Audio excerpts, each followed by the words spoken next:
Hi, everyone, and welcome to another edition of the 97 UX Things podcast. Dan Berlin here, your host and book editor. I'm joined this week by Christy Ennis-Kloote, who wrote the chapter Embrace a Shared Cadence to Avoid Silos. Welcome, Christy. Thank you, Dan. Thanks for having me. Thanks for joining the podcast. Can you tell us a little bit about yourself? Sure thing. I am a director of product design at a small studio, Argenta Park. And that is a new role for me stepping in as of recently, but I just came away from a new place, or my previous place, that was OST as a design practice leader of a larger team of 30. And this new team I'm with is a much smaller team, under 20 people. Gotcha. And where do you tend to focus your work? Are you more on the research side, design, strategy? Absolutely. Yeah, as this new place especially fits my background, that my space has been around the connected product experiences. So for me, I really enjoy the complexity of those multimodal experiences, and when you have to pull a variety of skill sets together to pull off those experiences. Cool. And yeah, can you tell us about your UX journey? How did you discover UX, and how did you wind up where you are today? Absolutely. When I came into this space, even from high school, if you could believe it, I went down a journey to explore what was the difference between graphic design and physical product design. And while that seems like a chasm of a stretch in some ways, it actually wasn't. I started, because of the engineering side, going down learning physical product design, but I always found myself working on digital products. And in my study abroad in college, I studied at an art school for a year, and I got exposure to a master's program. They were starting there on digital experience design. And they happened to have a product that was the new handy, as they call it there in Germany. I mean, it was the new mobile phone, next generation, for Siemens. And I got my first exposure to what it meant to design for digital and even see what real research was. But also, I took a quick break and saw in the UK, they were starting an actual interaction program.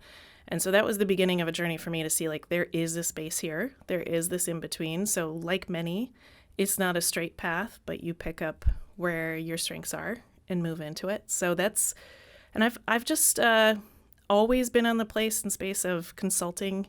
So I've been with, this will be my fourth studio to move into. So I don't know, I've just really enjoyed the variety in the work and solving for all these unique problem spaces. Right. Yeah, I've been in agency life my whole time too. I'm Right? totally right there with you. You mentioned discovering your strengths. Can you tell us a little Oh bit my more gosh, about yeah. that? How did you go, about that, discovering your strengths? Yeah. Well, I can say particularly as I never expected myself in a place of leadership or leading teams, but what I found is I think I hate to also use like sports analogies, but when I see an opportunity and seeing that nobody else is stepping into that, you take it, right? You see the ball coming and you go get it, because I do love soccer. But that's what I've seen is leveraging that strength of my own and learning to embrace that. It's something that I would say totally relates to this chapter. But you look for where everybody does have their strengths of what they're really good at. And so for myself, I found I'm somehow really good with a lot of different variety of details. That's the thing I really enjoy. So wrangling all of the things that are in motion, I actually somehow do enjoy context switching quite a bit. So that's what I've learned, to just embrace it, because it's something that I can do and I get comfortable with, and it's not for everybody, and that's Right. totally okay. Agreed. It's something you said in the very beginning that resonated with me. One of the mantras I always tell folks is, if you see a need, fill it. Find a way to fill it, and that's the best way to move things forward. Yeah. And I had to learn hard, like, and sometimes I catch myself, but not to wait always for permission. I mean, sometimes by the time you've waited for permission to move into that space, it's too late, right? Or you've really dragged out the opportunity, and it could have been fixed so much sooner if, Absolutely. because you see something uniquely from your own experiences. And so you could see the problem from a way that somebody else doesn't see. So you could go address it. Yeah. I've had $1 for every time someone said to me, just go for it and ask for forgiveness if need be. Right. I have a couple of bucks, because it's a good life lesson. I feel like that's the 80-20, 80% of Right. the time. It's like people would prefer you just did that. So, yeah. So you mentioned your chapter, Embrace a Shared Cadence to Avoid Silos. Can you tell us about that, please? Absolutely. So when I work here in a lot of this consulting space, we move across a lot of different organizations and a lot of different variety of team settings. And especially for these complex products, I just cannot imagine how something actually gets moved through if you do keep it focused in the silo, in which gives maybe someone a space for control, but it's not going to move the thing forward, right? It's that there's that line out there that is, oh, sorry, Dan, this is where I'm going to have to pause here. Sorry, I'm forgetting. Oh, it's such a good one. Oh, okay, I'm going to skip over it, but it's like that move alone, move together. Like you move faster altogether, or sorry, bigger impact altogether. How do you say it? If you move faster together than you do alone? No. It's something about you can move fast alone, but if you're all together, you can make a bigger impact, right? So, yeah, I don't know what it is. But I'll know anyway, what we it can is skip next. over that. Okay. Okay, so, woo, break. So when I look at this, what you can do if you move as a whole group, I mean, there's just so much impact you can make across a multimodal kind of product at exactly that space that I truly enjoy sitting in. Mm-hmm. And so, but you have to be willing to step in and embrace other strengths and know the space that you sit in. So, but it's what it takes to pull off the complexity of the new world we all work in. So tell us about that. How are we breaking down those silos? How are we ensuring that there is this cross-team collaboration and other methods or ways that we can ensure we're doing this in an efficient, effective way? Yeah. When I look at this, I mean, everybody knows the language of the whole agile over waterfall. I mean, waterfall definitely appeals itself to being in a singular, one team at a time motions. But the coordination, like a great choreography, bringing different teams in at the right times. I've seen things like I am an advocate for SAFe, that scaled agile framework for enterprises. Yep. That I do enjoy because it does look at the dependencies across all these streams of work and looks for where does everybody need to take their step in so then the other person can step out, or where do we need to actually make that dance together so we can come to the solution. So I do have 3 different, very simple ways to suggest that you could start to move into that. Mm-hmm. So when I say a shared cadence, you could say it's a meeting. It doesn't have to be a meeting. It has to just be a rhythm that you set together, because that rhythm starts to build that intimacy as a team, and you can rely on each other to come through. No. But I say it's just, there's a couple key things. It's keep it brief. All you need to do is make sure that you're using that smallest slice of time and hopefully not disrupting somebody in their flow of work. Mm-hmm. But keep it brief to at least just give some update and some status of where you're at. And make it real. You want to actually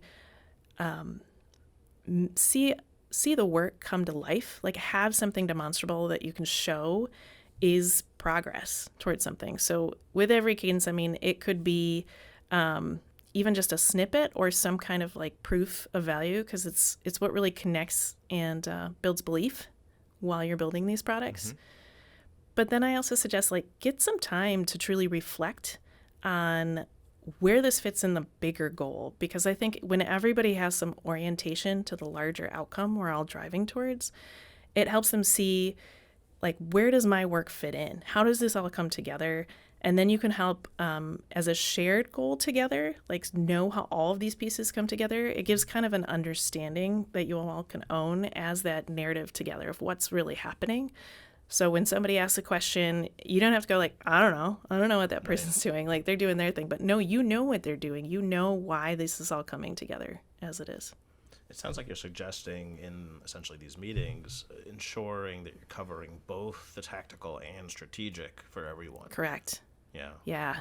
I keep thinking about it as like they're all streams running at the same time, but you want to make sure there's a touch point. There's a place where it connects intentionally. So you're not letting that slip away. You mentioned people stepping out in the safe process. But you also just talked about keeping a cohesive team and building that together. What are your thoughts on people stepping out during a project and when, especially when they are going to step back in? Yeah, it can be hard to let people step out and then step back in. But I think that's where having regular places where you can demonstrate the work lets somebody feel at least somewhat in tune to what's actually happening. So when it is their role to come say their line, right, or whatever, and come in and play their part, they know really what's happened up to this point, and they understand the context of like, where is the project in the progress of where we're headed. So we've had, I'll throw out, for example, like you might be working with somebody that manages the data side of what's happening. Maybe it's a data analyst, or you might be working with somebody that is working on maybe the web side of the experience, and you have a dependency on the content coming, or you have a dependency on a service that has to be plugged in and working, some API, and you want to make sure that you know when and where and who owns that, so that when you get there, they're just as ready as you're ready to connect those two parts. But yeah, you might not need to be actually working side by side on those, but sometimes you do. Some of the parts of the pieces are so dependent on each other that you do want to make sure you're almost working side by side. Right. I tend to be a little too tactical. That said, is there documentation or methods that you're using to keep people on the same track? I like to think, I love product roadmaps, so at least we can see what are the pieces and parts that are coming in when, and not saying that those are actually static things. I hope they're always treated as like living things, that maybe something will be learned and something has to move forward, or maybe something has to get pushed back. But then the teams have something to point to of, this is our truth, this is what we believe. So there is a plan, a map that they can see the vision of where are we going. But at the same time, like, where are the live parts and pieces as they're coming together? We use Miro a lot. I have some hesitations about the security on Miro, but we have a lot of other tool sets that allow for that visibility of the work, that you can actually see the pieces coming together. And that's why I say, too, demonstrability of like the code even. I mean, code is code. And for a designer, I mean, if you're not familiar with able to sit with the code, at least see what it's doing at some point, even if it's still very raw and how it's visually coming together, you can see the impact. Yeah. You mentioned planning. Oh, you mentioned how everything is changing. You mentioned how the roadmap needs to be ever changing, and I'm right there with you on that. Tell me about the planning. Because if you plan too far out, then what you have planned for 8 months out is bunk. How do you go about that planning, especially when different departments may have different cadences?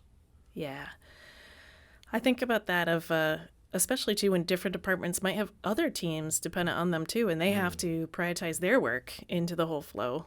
It's a lot.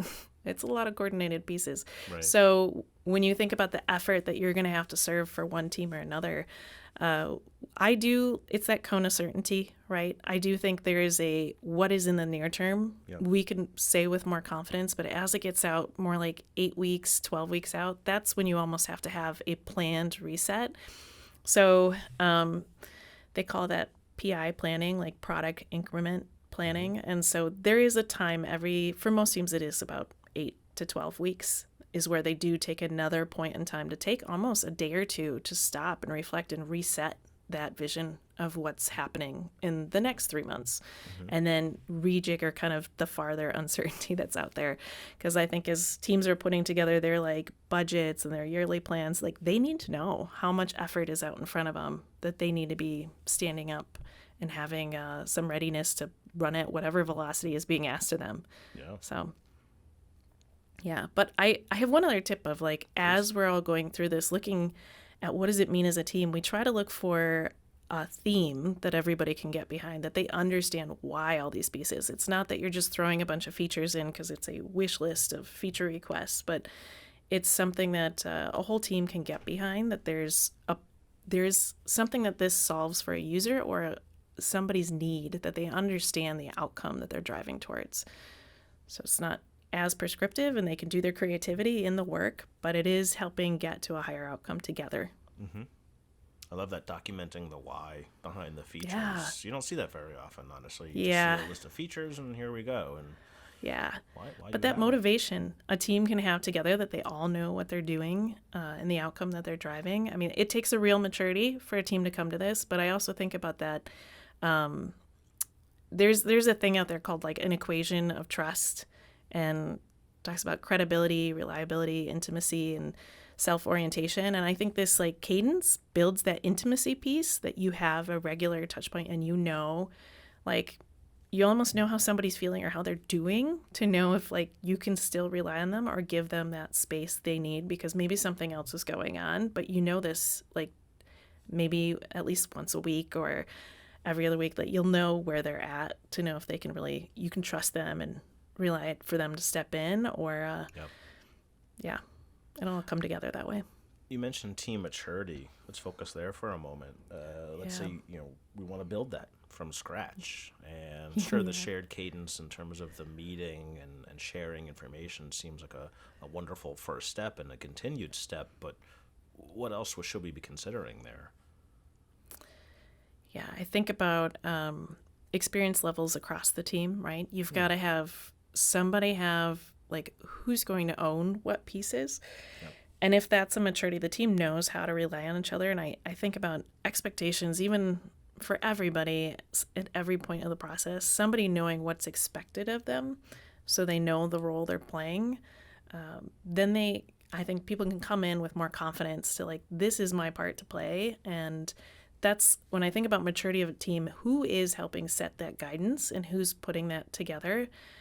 It takes real, you got to find some good strength and leadership in that, or, coach people through that leadership.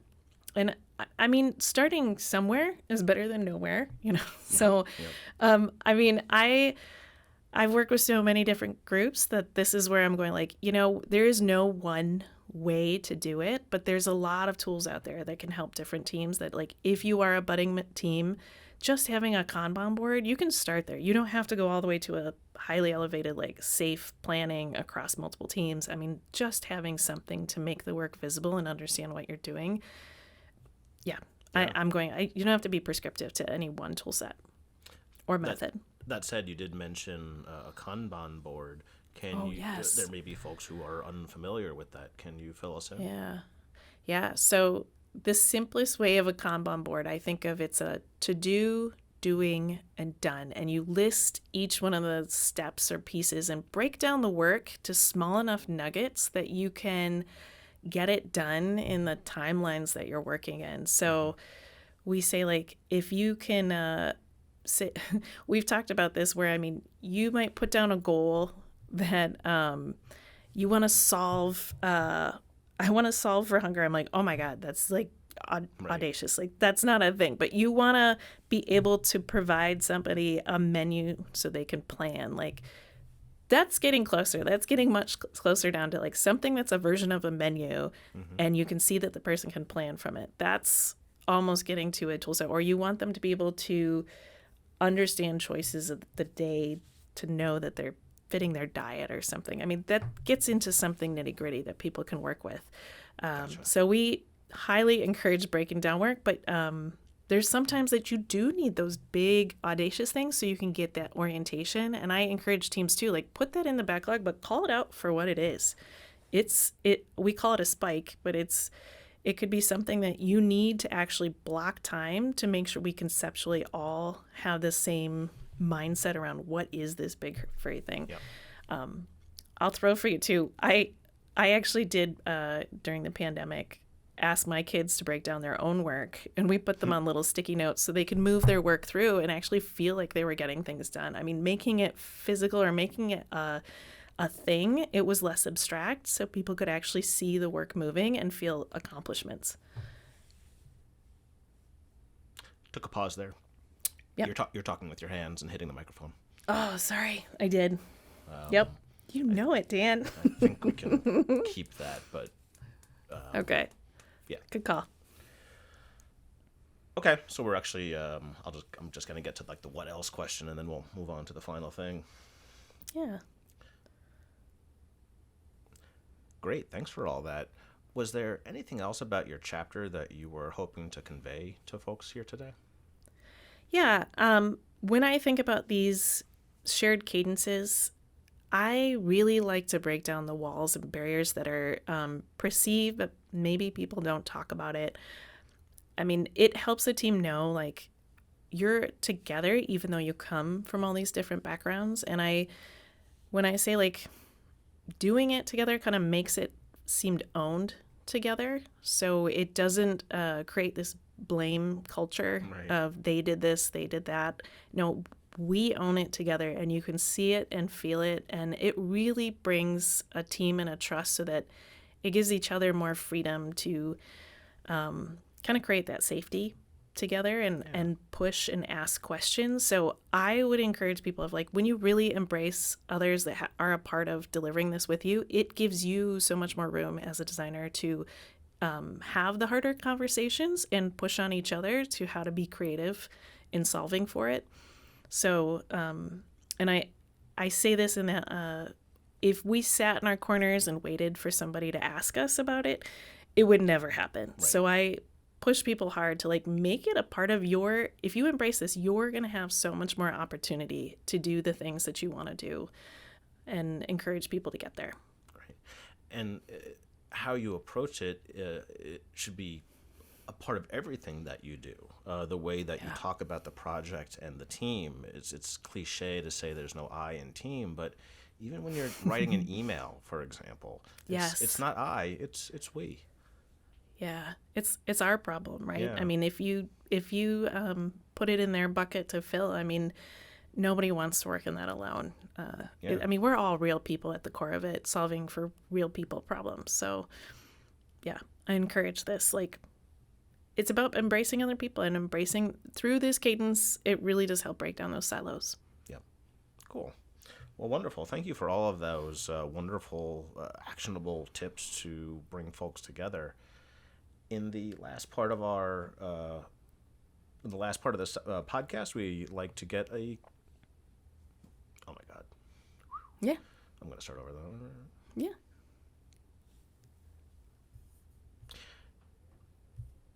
Thanks for all that. All wonderful tips about bringing folks together, really actionable. So thanks for that. In our last segment, we like to get a career tip for folks, whether they're breaking into UX or have a lot of experience. Do you have a career tip that you'd like to share? Yeah. I'd like to bring it back to when I opened this up and we were talking about strengths. Knowing as things are so rapidly changing, there are programs out there that are starting to get actually pretty disciplined in teaching methodologies, and I'm seeing some really great people come out of programs compared to when I came out of school. But I think about when I'm putting together a team, also like we leverage people's strengths. So coming back to that I've worked with people that come from a background of teaching, come from a background of maybe writing, or even those that have come through seminary school. I mean, all of this stuff actually does really matter because I can use the strengths they have in the way they think and approach problems. They come with their unique perspectives, and I would say leverage that to like own that, for anybody coming into this, like you have some interesting strengths. And I would say if you own that uniquely, you're going to stand out as, or be able to offer something that you can authentically step into because it's something you already do well. I'm like, leverage that. Everything across what we design like needs that variety. Yeah. So there's a place for it. So I don't like people to give up or feel like, they're playing a role that they shouldn't play. But I'm like, no, you belong in this space just as much too. Yeah. That's one of the benefits of having UX as a second career. Yes. For a lot of folks, we found this as a second career, and we have that initial experience, and all of those shared different experiences on a shared team makes for goodness. Yeah, like I think it was imposter syndrome is what I'm trying to use. That I'm like, nobody should feel like an imposter in this space. I mean, you come to it with something that you should own authentically. So Right. Yeah. Cool. Well, Christy, there's been a wonderful conversation. Thank you so much for joining You're us on the welcome. podcast here today. My guest today has been Christy Ennis-Kloote, who wrote the chapter Embrace a Shared Cadence to Avoid Silos. Thanks for joining me, Christy. Thank you, Dan. This was great. It's been a lot of fun, and thanks for listening, everyone.